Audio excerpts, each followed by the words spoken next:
Hey everyone, welcome to Echoes from the Basement, an X Files podcast.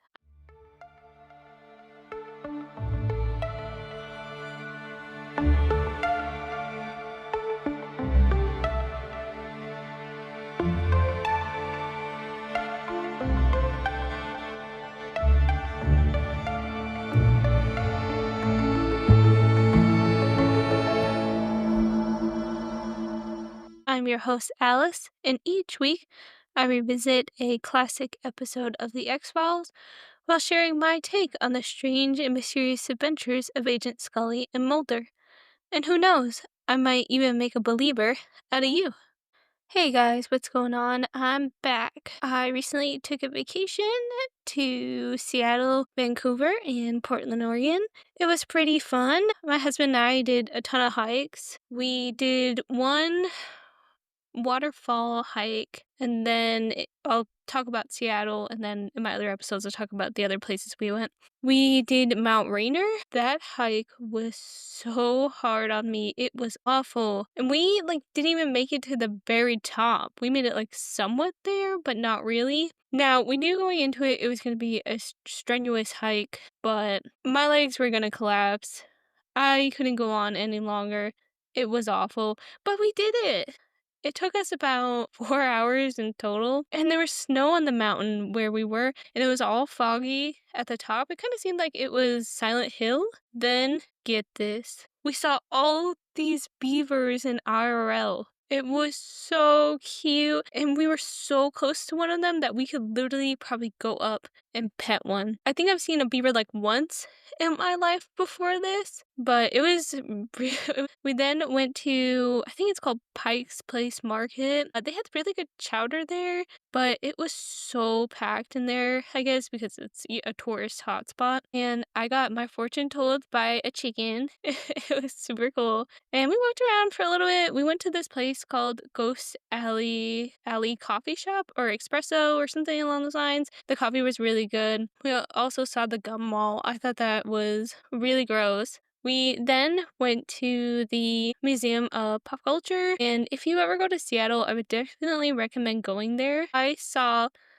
Agent Scully and Mulder's ID in real life on display at the museum, coincidentally.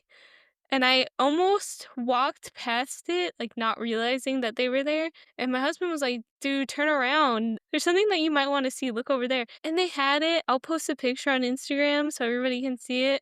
It was super cool. The museum was great. I also did a shit ton of walking. My feet hurt so bad. We had to keep walking uphill. Seattle is just an uphill battle the whole time. Everything is uphill. And it's not only beautiful out there, there's just so much walking. I've just come from a place where you just don't walk that much. Everything is really car based. So I just like walking, but man, I gotta get some better shoes. We then also did a cute little ferry tour, and then we went to the Space Needle, and I'm afraid of heights. I was not gonna go towards the edge at all. My husband convinced me to go out there, so I did. And I sat on the seat outside at the very edge of it, and I was panicking the whole time. They also have an area where you can go where you can see through the floors. I was also scared, but I did it anyway. We also did Gastown as well, the little park area. It has these old rusted machines. It was really fun. I had a great time. Maybe just I gotta get a better pair of shoes, I guess. I have a pair of Adidas that are my to-go shoe. Every time I do something, I just wear those. Maybe it's time to upgrade to some Hokos or something since I'm going to be doing a lot of more walking and traveling. But anyway, I just wanted to share a little bit of my trip. Next episode, I'll share a little bit of my Vancouver part, and then the next one I'll share Portland, just not to bore you guys. We are on episode 12, Fire. We start off in Bosham, England, 70 miles south of London. We see a nice house with some people outside. We then see what we assume are the homeowners walking out of the house. They're saying goodbye. One is an older man, the other is a younger woman. The older man stops to say hello to all the people kind of working in his yard. We then see a person that is locked on to the older man. It's a particular guy with a beard. Now we see the old man start to get in his car. He starts to wave goodbye to his wife and everybody else. All of a sudden, a fire starts on his sleeve. He starts to flail and scream around as everybody watches in horror. The man with the beard, though, watches happily as the old man goes up in flames. We're now in Washington, D.C. Scully and Mulder are walking and talking. They're going to their car. They're just joking and chilling. Mulder's car is unlocked, but he swore that he locked it earlier. Scully says, well, it must be an X-File then, who knows? They get into Mulder's car where they find a cassette tape on his dashboard. He examines it and then inserts the tape into his stereo. The cassette starts to play. We hear an English woman talking about how 6 months ago, a prime minister in England was listening to the same tape Mulder has. Unfortunately, the tape goes on to say that the prime minister played the tape in his car, which triggered a device that exploded while he was trying to leave the car. Scotland Yard could only identify him through his dental records. At this point, Scully and Mulder are panicking. They're thinking, how are we going to get out of this car without the car exploding? We can't reach for the door handle, we can't open the car, what do we do? The tape goes on to say, only if the Prime Minister hadn't reached for the door handle and tripped the detonator, he would probably still be alive today. The voice also says that the device is so powerful and packed with explosives that it shot the Prime Minister's car 40 feet in the air on top of a 3-story building. Scully and Mulder must be thinking that today is their last day on Earth. They're screwed. But then a lady shows up to Mulder's window and scares the shit out of him. Mulder gets out and says, this is an old friend of mine. She says, aren't you going to say thank you to me? I saved your life. Mulder is clearly angry with her. The tape was just a prank by her.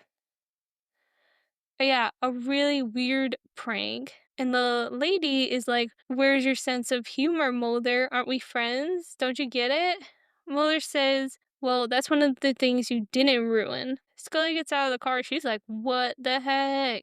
The mysterious lady kisses Mulder on the cheek. And Scully's like, oh my gosh, you gotta be kidding me. Because, Scully secretly loves Mulder.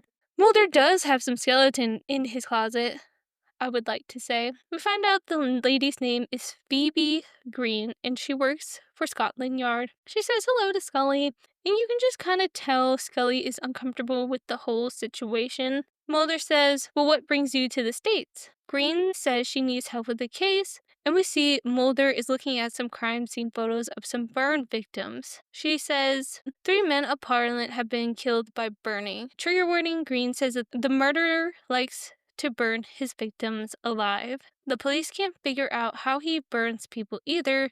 There's just no evidence. These people are just going up in flames, supposedly. She then goes on to talk about the old man earlier who died on his front lawn while his wife and everybody watched. We also find out that the suspect, or the murderer, likes to send love letters to his victims' wives. He has sent another high-up official a letter. Well, really, his wife. The higher-up person nearly died because of a fire in his garage, but he escaped. The man who survived is now bringing his family to Cape Cod for a vacation or until Scotland Yard finds the murderer. That's why Scully and Mulder are involved, to help them, or to really help Green. Mulder asks, how determined do you think he is? Green says, well, he likes his work a lot. I think he's very determined.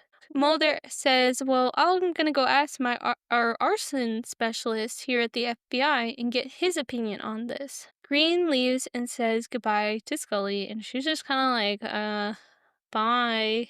Scully and Mulder talk some more about the case and about Green. We find out Mulder and Green went to school together in England. He says she was super smart and he did something to her and paid the price for it. Scully says, wow, more lore. You just opened right up to me, Mulder. Mulder says, well, that was 10 years ago. Nothing is relevant now. Scully says, yeah, right, you just dropped everything for her. Mulder says, I was just trying to help her because we're both agents. It's just business courtesy. Scully's like, yeah, right. She's like rolling her eyes. Mulder says he's going to speak with the arson specialist here about the case, and then Green will be on her own. Scully says, yeah, right, okay. Scully is looking at Mulder being like, right, are you sure? You're never going to be done with this lady. We see Mulder is speaking to the arson specialist at the lab. They are looking at some flames projected on the screen. The arson guy is kind of creepy. When he sees pictures of the flames, it just kind of gives me the ick. He says they're like beautiful works of art. It's kind of weird. The specialists ask, was there devices used to start these flames? Green says yes, their bodies. The specialist kind of dramatically gasps and then says, spontaneous. Green says this man was murdered and we have no evidence about how he caught on fire. The specialist says, well, that's impossible. There had to be some sort of accelerant. Humans don't conduct well. Scully walks in. The specialist says there must be something used. Maybe you just didn't look hard enough. Green says, we found nothing at any of these crime scenes. The specialist says that the fires that were used had to burn really bad. For instance, there was a time in Pennsylvania where the flames burned incredibly hot at 7,000 degrees, and putting water on them would just make it worse. Mulder says, how could that be? The specialist says the reaction is so intense it splits the water into hydrogen and oxygen molecules and just ends up adding fuel to the fire. He goes on to say rocket fuel also does that, and it burns so hot that there are no traces left of it. Mulder suggests there have been cases where people can control and conduct fire.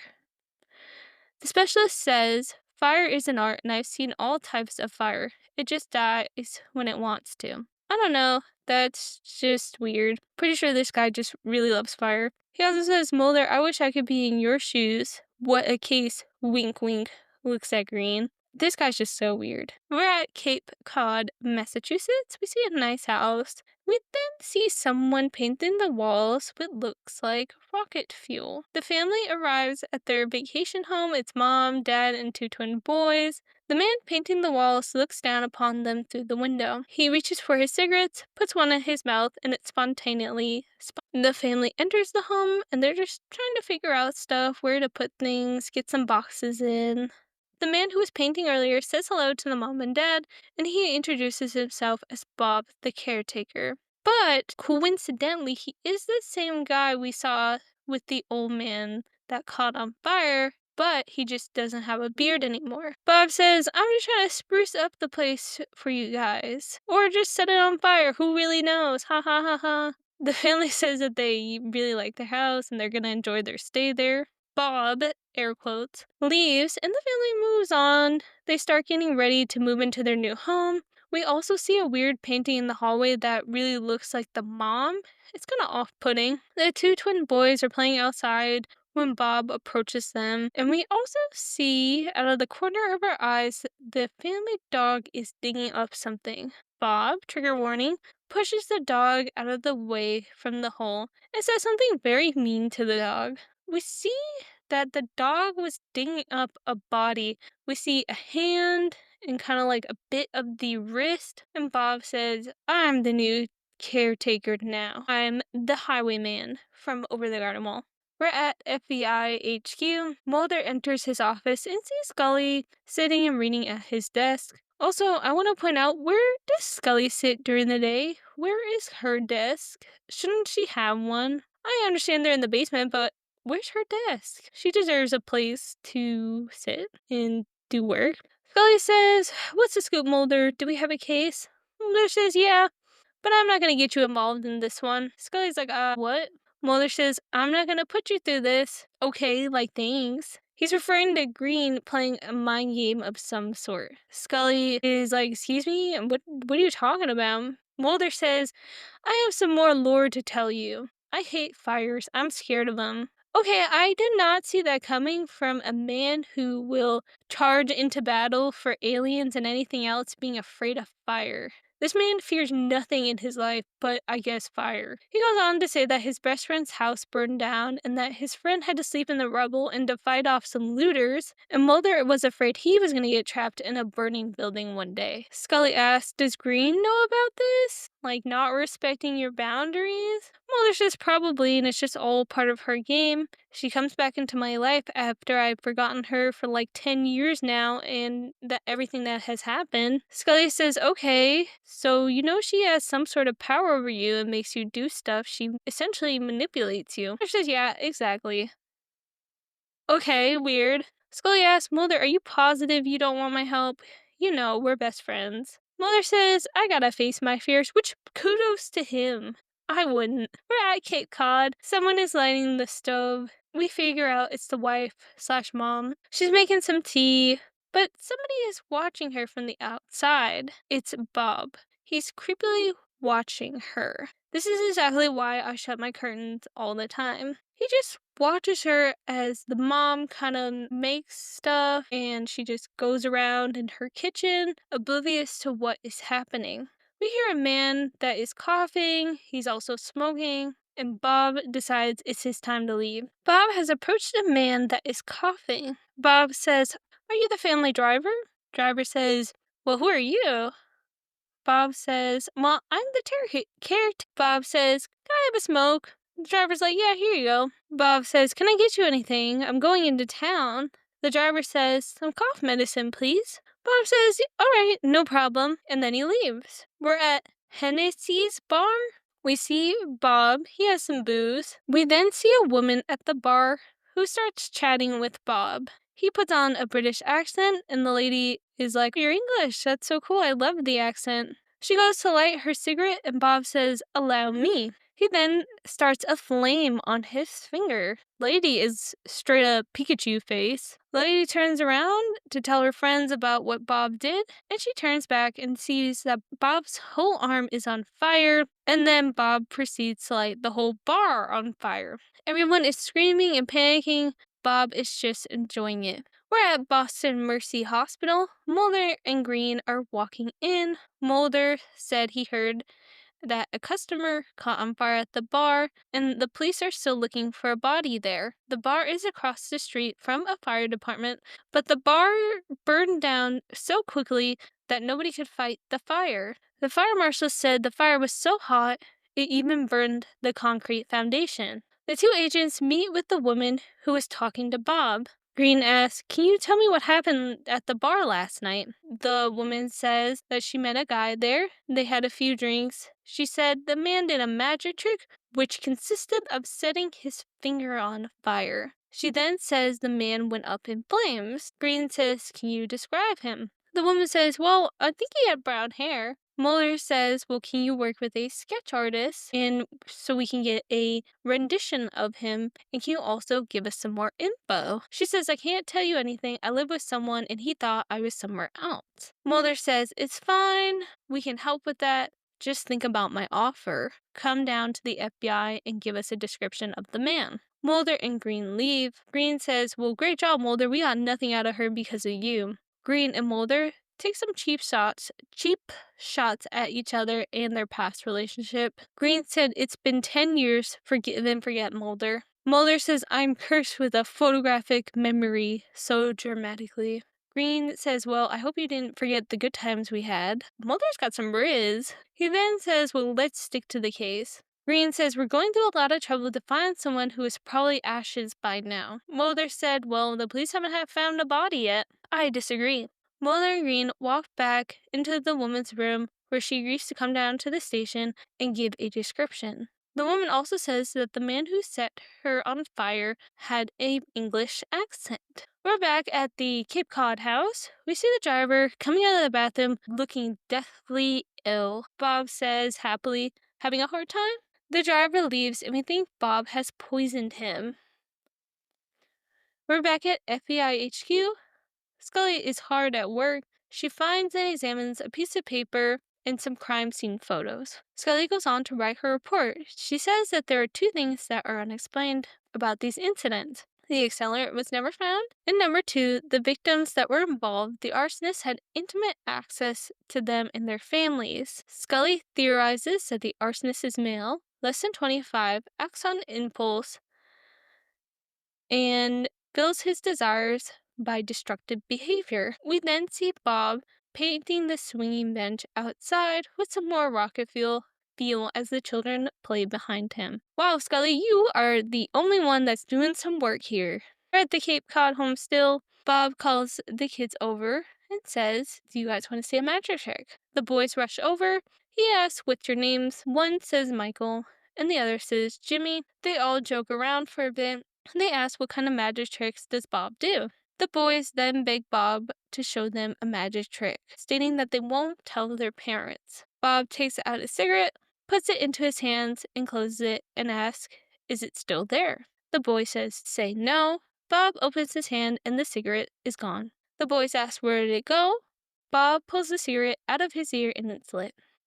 We're back at FBI HQ. Scully is talking to the arson specialist. She explains that she's working with Mulder. Scully says, "You mentioned that the arsonist is using rocket fuel to start the fires." Honestly, Scully is the only person that does some real detective work. She also says, well, could the arsonist have put the fuel into something like hand cream or anything else? The specialist says that even a drop of that stuff would burn up to 5,000 degrees, but that could be a way somebody could set somebody on fire. You would just have to find some way to ignite it. We're back at the Cape Cod house. We see Bob, lighting 3 cigarettes without a lighter. He tells the boys to sit down and tries to get them to smoke a cigarette. That's really gross. The boys say they don't want to, it's bad for them. Bob offers a cigarette to Jimmy and kind of pressures him, and the boy succumbs to the pressure and reaches for the smoke. Then their mom calls them in and they run away. Honestly, I would too. That's a really creeper move. The mom informs Bob that the driver is ill. She asks him if he could drive them to a party tonight. Bob says, "Yeah, of course I will." The family goes back inside while Bob stares at them creepily. We're back at FBI HQ. Scully says the arsonist has these fantasies about women or men that he doesn't have access to. The fire results from his inability to have normal relationships. His plans are clever and elaborate. Scully believes that the arsonist has followed these high-up officials and their family to the States. Not a matter if he's going to do something, it's more like when he will do something. And I think, what have Mulder and Green been doing this whole time? Because Agent Scully is the only one doing some work. Mulder is walking with Green in the rain. He says, "Do you remember when we talked about prokentics?" She says, "No." Mulder says, "This guy just sent us a message, and I think he wants to know that he is more than just somebody who can control fire." Green says, "Yeah, he set himself on fire." Mulder says, "So you agree now, huh?"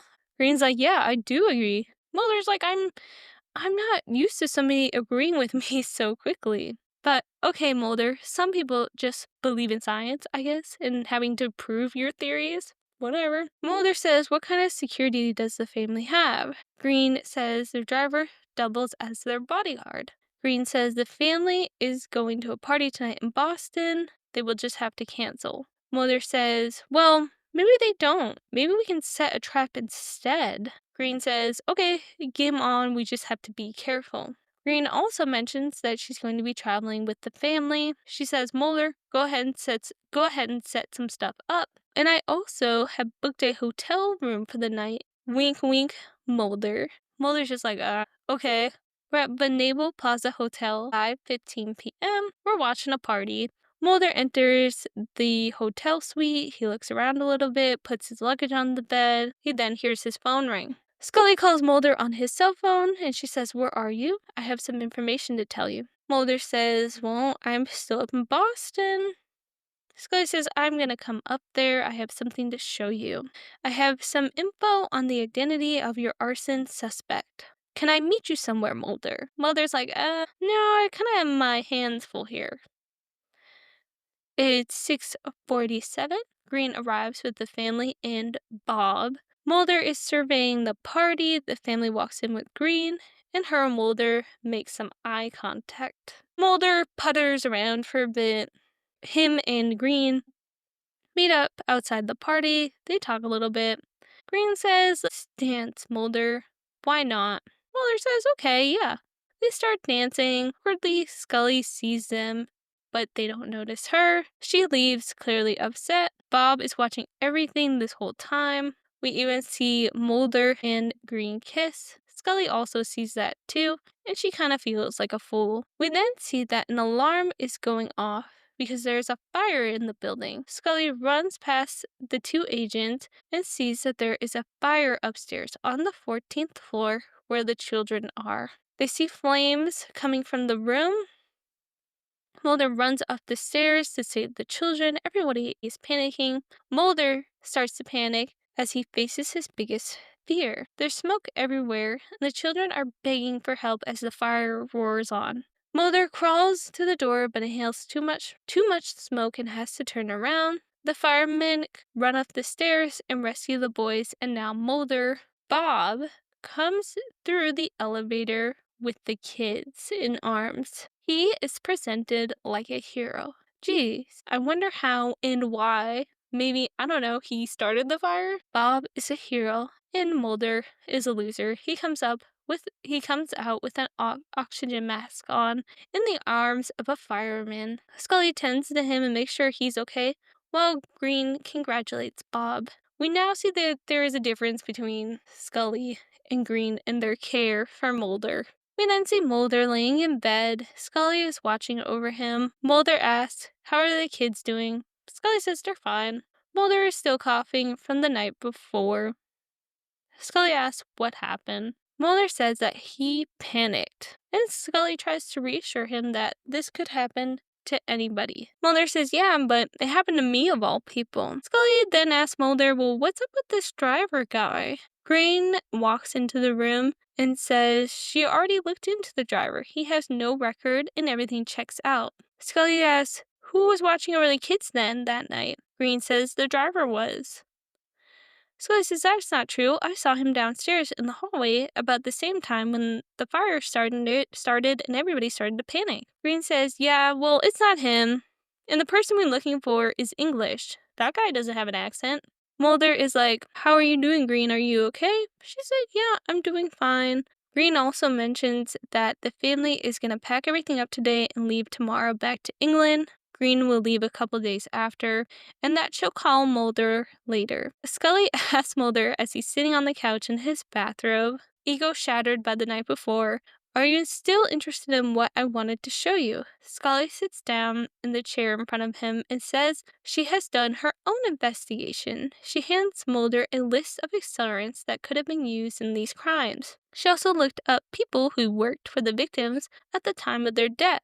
There were over 200 names on the list, but there was some duplicate. Cecil Lively, who worked as a gardener for 2 victims. He was questioned by the police and then he was released. But Scully dug a little bit further because she's a badass and so smart and discovered that he was a model citizen until he died in 1907 from a fire in London. Then Scully said she dug even deeper. The names were spelled L'. It came up twice. One with the children's death involving a cult in 1963 in England, and another one with a visa issued by the British government and stamped by U.S. immigration officials 2 weeks ago in Boston. And that's how we do police work, ladies and gentlemen. Mulder says call the FBI in Boston, tell them all about this, and have them inform every local police officer about this. Mulder says, I'm going to Green to tell her everything. She could be next. Scully is on the phone waiting for a fax of a composite of the arson suspect. The fax comes in and the drawing looks just like Bob, the driver/caretaker. Scully is in the car trying to reach Mulder on his cell phone, but can't. He is not picking up the phone. She's holding the picture of the driver/caretaker. We see that Bob is looking out the window as Mulder drives up the driveway. Mulder runs inside the house and we see Green and the dad of the family kissing. Mulder is just like, oh, wow, like, can you believe her? He says to Green that his name is Cecil Lively. That's your arsonist. Well, Green, maybe if you weren't busy flirting with everybody, you could have done your job. He didn't say that. Mulder asks, where is the rest of the family? Green says they're outside. Mulder says, get them, we have to keep them safe. Green grabs the rest of the family, but Cecil is watching and he is very upset. Scully arrives and says to Mulder, it's the driver. Mulder says, yeah, I know, he disappeared. Scully asks, well, what's the matter? Mulder says nothing, but we all kind of knew he's upset by Green. He feels like he's been maybe cheated, I guess. Mulder is handed a bucket of rocket fuel that was found in the garage. The family doesn't believe that it is the driver. They think it's a mistake, but they look at the photo that Scully brought, and they say, "This isn't our driver. This is Bob, the caretaker. He's upstairs playing with the children right now." We are then zoomed in on the poisonous medication from earlier. Scully and Mulder run up to the kids' bedroom, calling out for them. The boys are missing, but we find the driver hovering over the toilet, burned to a crisp. The family calls for Mulder in the other room, and we see that the curtains are on fire. Everything is just on fire now. Mulder tries to put out the flames, but he can't. They find out that Bob, the caretaker, aka Cecil, rigged the whole house to go up in flames. Everyone then meets downstairs, where Scully tries to find a fire extinguisher. Mulder says we have to find the kids. He runs up the stairs, weapon drawn, and hears some noises coming from a room. He tries to break in the door to save the dog and kids, but he can't. Why? Cecil is waiting for him down the hallway. He sets the whole hallway on fire. Mulder has to take cover as the fire starts to roar above him. Cecil starts walking downstairs, where he is confronted by Scully. Scully says, "Freeze." Cecil says, "You won't shoot me. The spark from the bullet will make the whole house explode." The agent and the culprit are at a standoff now. They both are just staring at each other. Green comes from the sidelines and splashes accelerant on Cecil. Mulder is still upstairs. The fire has consumed the whole hallway. He is trying to save those kids. We hear the kids cry for help. They're begging for help at this point. Mulder makes his way to the door. He breaks into the room. Well, we see Bob outside covered in fuel. Mulder saves the kids and brings them outside. We then see Cecil go up in flames, laughing, saying, "You can't kill me," as everybody watches in horror. He essentially just sets himself on fire. We're at FBI HQ. We see Mulder at his desk with his glasses on. Scully enters. She asks, "What happened to Green?" Mulder says, "I don't know. She left me another cassette again." Scully asks, "Did you play it?" Mulder says, "Nah, I'm over her." We hear Scully's monologue. She's writing her report on this X-file. Cecil Lively was admitted to Boston Hospital with 5th and 6th degree burns everywhere. Military burn specialists were brought in to examine him because of the rarity of the case. He not only survived, but is healing incredibly fast. He will be back on his feet in a month. He's staying in a lockdown medical facility where he's in a chamber in order to heal. He will then face murder charges of the death of the caretaker. His temperature stays consistently at 109. The authorities are unsure how to keep him in prison because he can literally start fires. We see a nurse looking down onto Cecil in his chamber. She asks, "Can I get you anything?" Cecil replies, "I just want a cigarette." And that is the end. My question for you guys is, do you believe in pyrokinetics and spontaneous combustion? Let me know in the comments below. My opinion on this episode is that it was really good. Watching it back, I saw that Cecil was painting the house with rocket fuel. I didn't catch that the first time I was watching it, even though it seems very obvious right now. I think that's really funny. Also, Mulder is such a lady killer. He just has all these women that are in love with him and want him. What do you guys think is his secret? I also noticed that Scully gets really jealous whenever there are other women around Mulder. Do you think Mulder notices that Scully gets jealous, or do you guys think he's just completely oblivious? But that's it for today. Thanks for listening, all you truth seekers, abductees, and X-Files enthusiasts. Be sure to like, subscribe, and share the show. And remember, the truth is out there. You just have to find it.